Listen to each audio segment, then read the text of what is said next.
Here, there is a point that needs to be explained.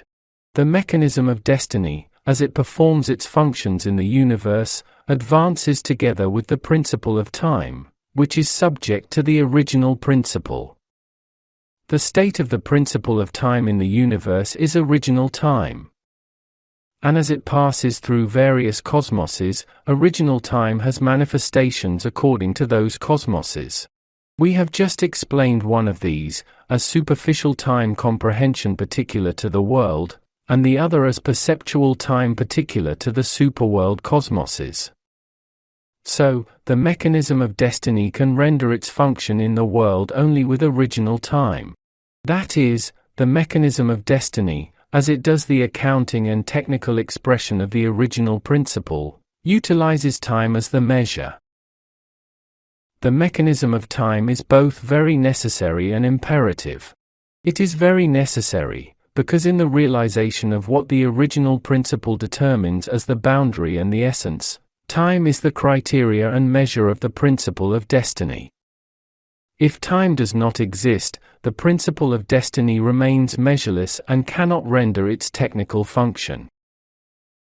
It is imperative, because if the appreciative quality of the mechanism of time does not exist, there is no harmony in the mechanism of destiny, and consequently, no connection between the original principle and the plans of duty and evolution, and no reconciliation between these principles, plans, and the order of occurrences and flows of the cosmoses, and finally, determination and evaluation of the value differentiations become impossible, and therefore, the quantity and then the quality remains without order, and in this case, all applications lose their focus. We have called the manifestation of the flow of original time in the world, superficial time. On the other hand, we have said that manifestation of destiny which flows across the universe and displays manifestations particular to every cosmos, is the space forms in the world.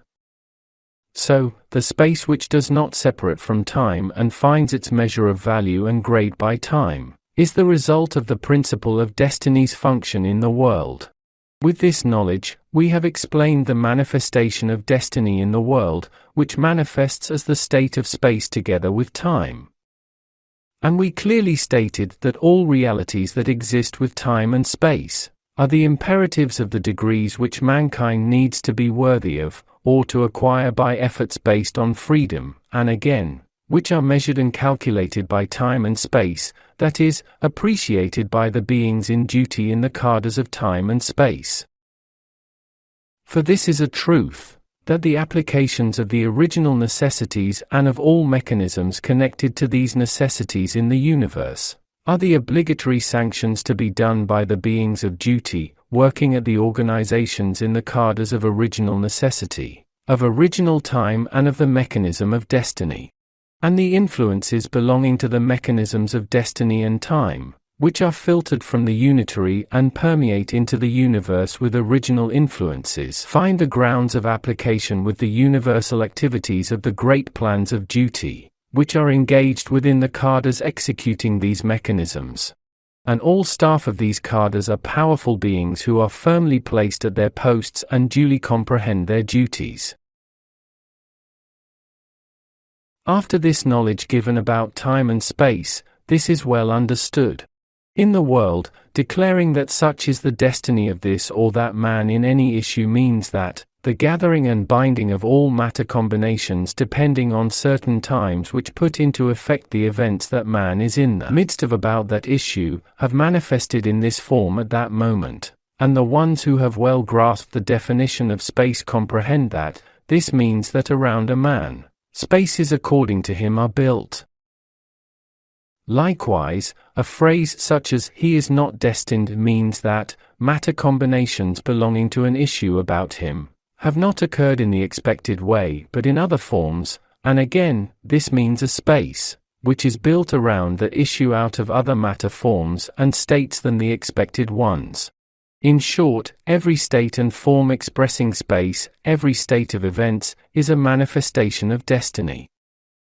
The milieu which becomes the ground for the motion of a man moving his hand is space and manifestation of destiny.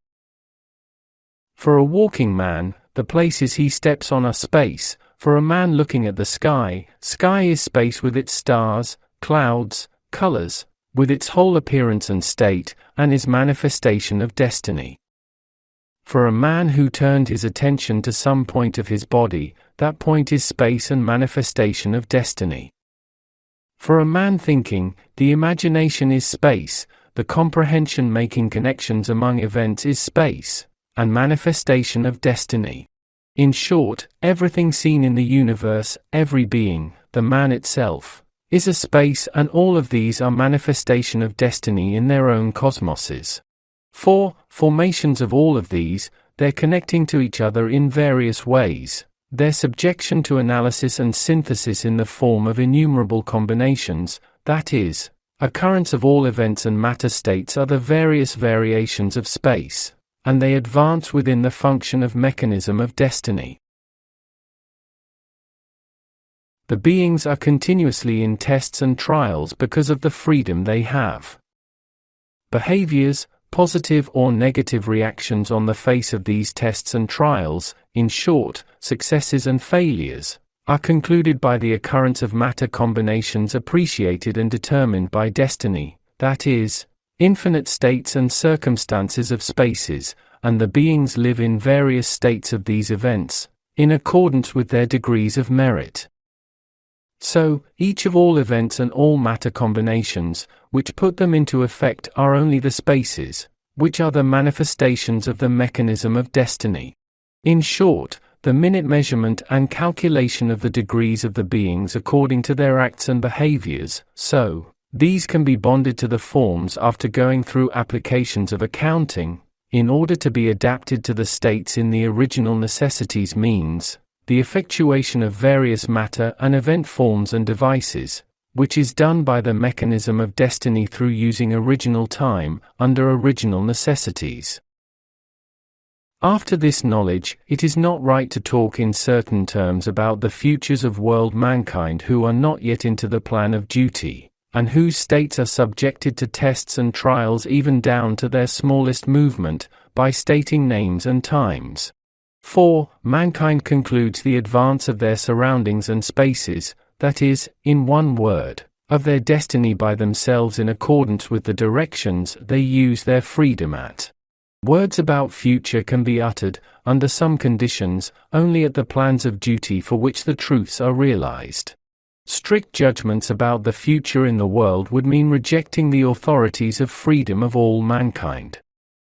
Even an ant which you set free after some point to go to another point, either reaches that point by walking on the path at some speed, or makes it longer by spending time around, or turning right or left, or it turns back and changes the path completely. All of these determine the forms of the results it will have, that is, its destinies. The knowledge given above up to this point is sufficient to state that, among the forces of the original necessities, which we accept as descended to the universe symbolically with the light of a projector and which encompass spirits and matter, there are also the mechanism of destiny and original time, and that, they play important roles concerning the realization of the original necessities.